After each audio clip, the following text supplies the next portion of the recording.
संतोष देशमुख भाजपचे बूथ प्रमुख होते. त्यांच्या हत्येनंतर भाजपचे मंत्री चंद्रशेखर बावनकुळे देशमुख कुटुंबियांना भेटले नाही.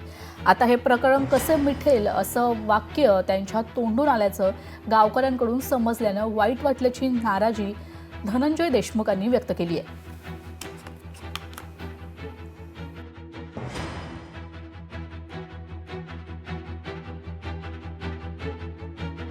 चंद्रशेखर बावनकुळे म्हणले की एका बीजेपीचा बूथ प्रमुख जो होता संतोषांना देशमुख 10 वर्षापासून मागच्या, त्या बूथ प्रमुखाला भेटायचं सोडून, फॅमिली कुटुंबाला भेटायचं सोडून तुम्ही जर ह्या गोष्टी करत असलात तर अतिशय चुकीची ही गोष्ट आहे.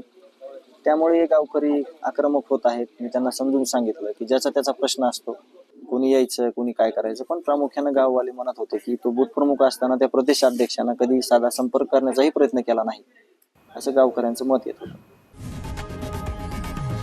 लोकशाही मराठी ऐका, पहा, जागरूक रहा.